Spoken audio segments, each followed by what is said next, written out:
Imagine being trapped on a peninsula with no escape. It is the spring of 1944. Across the Eastern Front, the Soviet Red Army is advancing westward, pushing Nazi Germany back on nearly every front. Most of Ukraine has already been liberated, but one important region remains in German hands: Crimea. For Adolf Hitler, Crimea was more than just territory. It was a symbol of control over the Black Sea and a link to Germany's allies in the Balkans. Losing it could weaken Germany's position across Eastern Europe. Yet by early 1944, nearly 200,000 German and Romanian troops stationed in Crimea were effectively isolated. Many German commanders argued that the army should be evacuated before it was too late. Hitler refused. He ordered the peninsula to be held at all costs. Meanwhile, Soviet leader Joseph Stalin was preparing a massive offensive. More than 450,000 Soviet troops, supported by tanks, artillery, aircraft, and the Black Sea Fleet, were assigned to retake Crimea. On April 8, 1944, the attack began. Soviet forces struck from multiple directions, attacking through Perekop, Sivash, and the Kerch Peninsula. Heavy artillery bombardments shattered German defensive positions before infantry and armored units pushed forward. Within days, the front began to collapse. German troops retreated south as Soviet tanks raced across the open Crimean steppe. Key cities fell one after another. Jankoy was captured. Kerch was liberated. Soon afterward, Soviet forces entered Simferopol, the peninsula's largest city.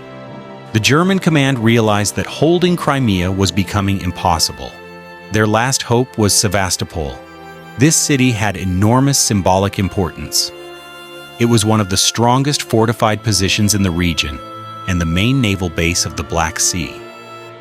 German forces concentrated their remaining troops there and prepared for a final stand. But capturing Sevastopol would not be easy. The first Soviet assaults failed.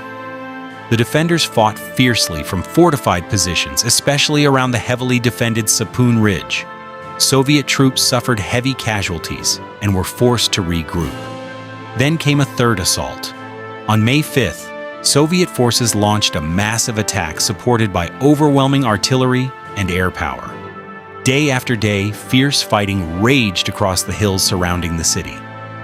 Finally, the German defenses began to break. On May 9, 1944, Sevastopol fell. The city was devastated by months of fighting, but the battle was over.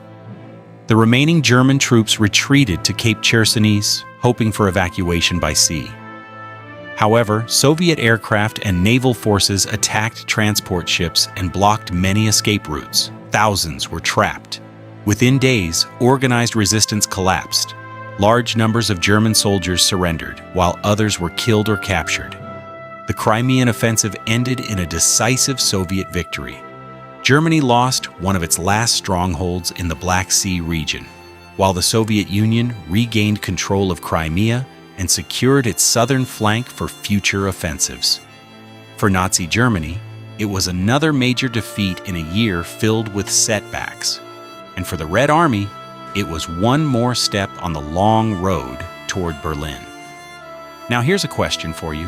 Do you think Hitler made a mistake by refusing to evacuate Crimea when he still had the chance? Or was holding the peninsula worth the risk? Let me know in the comments.